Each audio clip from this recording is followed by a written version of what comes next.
we come from a place called Kerala.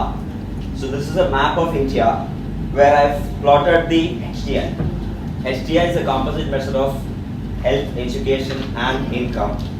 Kerala ranks #1 in India, and the HDI of Kerala is on par with the Western countries. So the numbers tell us that Kerala is #1 in India in terms of health, education, especially education. So having said that, let me take you to one of the life-changing moments I had. When I landed at IIT Madras way back in 2007 as an undergraduate student, there were about 500 undergraduate admissions, and out of 500, only 50 were from Keralites. I was actually surprised. That was a shocking moment for me, because we had a belief that we were #1 in Kerala, but when I went to a very prestigious institute, there were only about 50 from Kerala out of a 500 batch of 500 students. And then every year I started observing the numbers, and the numbers kept almost the same. It never increased. Now, fast forward, so that was the first time I got hints that there was something wrong with the school education we had in our state. So fast forward to 2012, I was working for a multinational company in Chennai after getting campus placement. Then this feeling that there was something, definitely I need to do something about this, was still inside me. So after 6 months into my first job, I actually quit my job. I came home and announced that I'm going to teach children. So ever since, I've been teaching children in class 11 and class 12 who are aspiring to become IITians.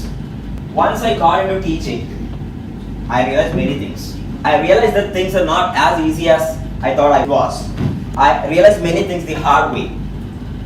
First of all, the students did not have sufficient motivation. By the time they came to me after completing class 10, they did not have sufficient motivation to study mathematics and science. That is one thing I observed. Secondly, by the time they came to me, they also lacked a lot of fundamentals in mathematics and science. So my belief that something was wrong with the school system was getting stronger and stronger. But I did not have any data to prove my theory. In fact, if you look at the school performance of students in Kerala, you can see that this is a recent data on school class 10 performance. The Kerala has been consistently doing great. The winning percentage is almost 100%. Compared to states like Uttar Pradesh or Bihar, take any other state, we are actually at #1. So when you look at this data, it's actually contradicting my theory that there is something wrong. But so I had to dig deeper. So every year what happens is, when the results come, everybody is happy. Students are happy, parents are happy, the teachers are happy, the government is happy. That is what is happening every year. So I had to dig deeper. So coming back to the figures I talked about the IIT admission, this is a recent data on IIT admission. Kerala, in fact, Kerala is the lowest on the table. Only about 180 out of 46,000 aspirants make it to IIT every year. This is below the national average. Again, when you look at a national benchmark like the National Achievement Survey conducted by the central government, we can see that this is an example for mathematics. I'm a math teacher, so this is an example from mathematics. You can see that the performance goes down from, say, above 70%, it goes below 50% once the student goes from class 3 to class 8. And here is a quick question. This question is about International Mathematical Olympiad. International Mathematical Olympiad, IMO, is an international exam conducted every year. It's a standardized exam for pre-college students. It is a very good test of assessment for the mathematical capacity of a student. So every year, what happens is, every country sends a team of 6 students to the IMO. India has been sending a team of 6 students every year to this exam. And India has been doing consistently well. It has been doing decently well in this exam. So can somebody guess the total number of students that has represented India from the state of Kerala in the past 15 years? A wild guess? The answer is shocking 0. Not a single kid has ever represented India from the state of Kerala in an international mathematics. I'm giving data from math because I'm a math teacher. The situation is, I'm sure the situation is pretty similar in the other science subject as well. Again, I had to dig up the data on unemployment as well. So one of the goals of education is ultimately getting a good job and finding a decent career. So when it comes to unemployment, Kerala tops the chart again. Kerala is the #1 state in unemployment as well. The national average is national rate is 5%. That is 50 out of 1,000 are unemployed in India, where in Kerala it's about 12%. About 120, 125 people out of 1,000 are unemployed in Kerala. So, what are the real culprits? So, from my experience and from my research as a teacher myself, the real culprits, our education system in Kerala, as I mentioned earlier, is aimed at making everyone happy. Everybody wants to be happy. See, everybody is finally focusing on the numbers, the results. Secondly, we are following the minimalistic approach. Most of the teachers, what they do is they follow the minimalistic approach. They want to teach the minimum basic stuff required to get a decent score in an exam. That's all. Nothing out of the textbook. Again, subjects like mathematics, they are taught as a bunch of formula. This is through my experience. Subjects like mathematics are taught as a bunch of formula. You need to mug this up. You need to answer the questions. And most of the questions will be ditto, or most of the questions in the exam will be similar to what is taught in the class. So, exams also start to favor those students who mug up a formula. Of course, there is a big need for change. So, few months back, me and some of my like-minded friends, we started on a journey. We started a company. We founded a company called Elan Learning Labs, and under this name, under this label, we launched our first flagship program called Enhanced Academy, where we ran a few pilot workshops across many cities in Kerala. So these are some photos, and my co-presenter will talk to you more about the Enhanced Academy program. So what do we do differently? We didn't introduce anything new in the curriculum. We just worked upon the existing curriculum. What we did is we developed the best way to deliver the content. And from our experience, we realized that most of the time, the best way to deliver the content is actually doing things. It's doing hands-on. For example, this is an analogy. For example, if you want to tell a student, tell a kid what a cat is, how do you define a cat? One of the way I can do is, cats are organisms, or cats are living organisms having swans or DNA. This is one way to introduce a cat. Of course, it's precise. Of course, it's true for sure. It's a very good definition. But does this give a true picture of a cat to a student? Definitely not. Okay. So what else can I do? I can take my mobile phone. I can show the picture of a cat. Again, I can show the picture of a cat. I can show some digital content. I can tell that this is a cat. Again, so students definitely will have a better idea. However, again, this does not tell me about the behavior of a cat. So what can be done better? You can actually ask the children to play with a cat. Let them play with a cat and let them understand that cats are furry animals. Cats have claws and teeth. Cats have legs, 4 legs and a tail. And it hisses when it's angry and purrs when it's happy. So all this behavior can be understood by actually playing with the cat. So our idea is actually by doing hands-on. Of course, some stuff were taught using digital content, but most of the time from our experience, it's actually by doing stuff. So children learn to love to do things by actually doing. They like their multiple senses to be engaged, and most of the time it gives them a better experience than actually going through a textbook or digital content. As a math teacher, I'll give you one more example, but a real example. So this is an example from mathematics. Pardon me for this because it's a math problem. Definitely you have we have better examples in physics and chemistry and stuff like that.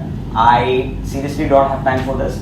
So this is a problem from geometry. In an isosceles trapezium, length of one of parallel sides and length of the non-parallel sides are always equal to 1. In order to maximize the area of trapezium, what should be the smallest angle? So an isosceles trapezium is a trapezium with one of the parallel sides is 1, the non-parallel sides are also 1. So you can see that this is 1, this is 1, this is 1, and this angle is the one which keeps varying. And in order to maximize the area, what should be the this angle? Say this angle, or this is the smallest angle. What is the answer? So normal way to approach this problem is find the area of this trapezium as a function of theta. Use calculus, differentiate, derivative is equal to 0, and find the value of theta. This is one way to do it, because this is how usual teachers do it. A better way to do with digital tools is, I have a simulation here. Yeah, you can see that as this theta varies, you keep getting different angles. For different angles, you have different trapezia. And at some particular value of theta, you can see that the area becomes a maximum. That value is 30 degrees. You can see that from the simulation. And for the more curious one, I can plot the objective function as a function of theta and see that at 30 there is a maximum. This looks like a pretty neat solution from the digital tools perspective. But there is a twist. There is a better way to do this. So what I do, I hand over my kids. I tell them that let's play a game. I hand over them some sticks and tubes and ask them to model this problem. So they came up with a very neat solution. So you have a trapezia. Take one more of the same trapezia. Keep it inverted over the other. What you get is a hexagon. So the perimeter of the hexagon is fixed now. And it follows from the basic high school geometry intuition that when the perimeter of a polygon is fixed, the area is maximized when it is a regular polygon. A regular polygon is nothing but all its angles are same, all its sides are same. So this angle will be 120. This is exactly same what we got from the simulation angle. Yeah. So this is a lesson for the day. What our theory is, the way the content should be delivered, it should be the best way. Our realization is most of the time is actually by doing stuff, not only relying on digital content. So digital pedagogy is not only about choosing digital tools, it's also about when to use the digital tools. What we did is, we actually mapped syllabus. We selected certain syllabuses from the school curriculum and mapped it with our hands-on STEM activities. For example, energy conversion. Energy conversion is taught to students in the grade of 7th or mostly 8th, I guess. So the 8th and 7th grade students are provided with solar panels, buzzers, and these fan blades, and certain wires to connect it. So what the students learn is that solar energy can be converted into sound energy, that is the buzzer, and mechanical energy, that is the fan blade.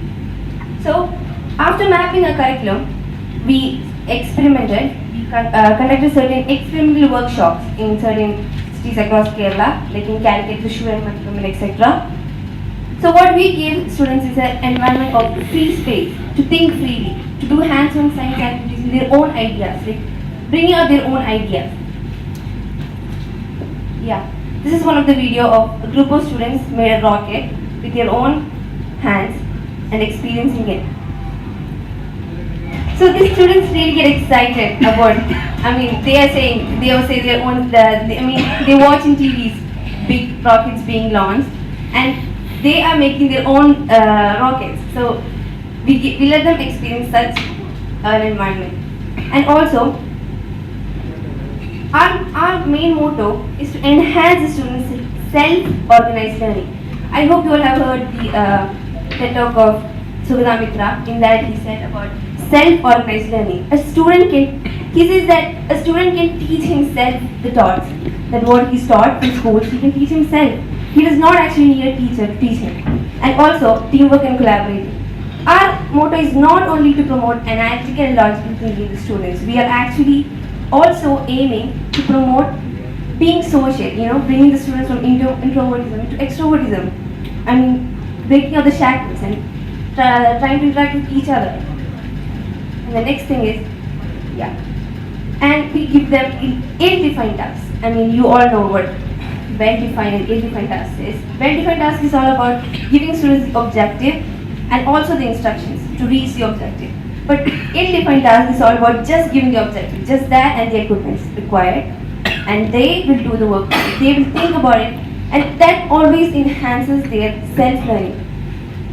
And also, we provide the kids. So what happens is, when we provide ill-defined tasks, they make it self-governed, self-thinking, and enhancing their analytical and logical thinking. And what happens is that they do their actual work on provided kids. And also, very example is that robotics, but I do not have the time to explain that, so sorry, very sorry. But it was very interesting, you guys are really unlucky to hear about that. Yeah, students can reflect on what they did. I mean, they can get better ideas, they can correct their mistakes, and mold their ideas into better shape. And we collected all the feedbacks that we got from the students, and also we contacted different states.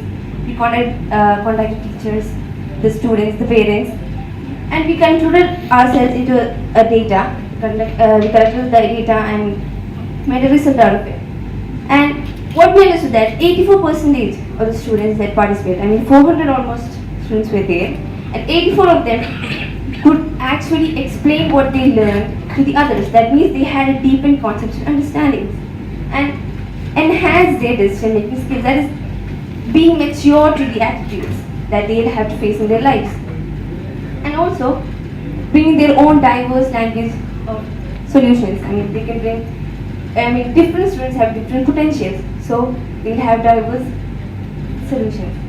And the main thing is that metacognition. Students will be aware of his own thinking capability. I mean, he knows how much he can think. I mean, his thinking processes.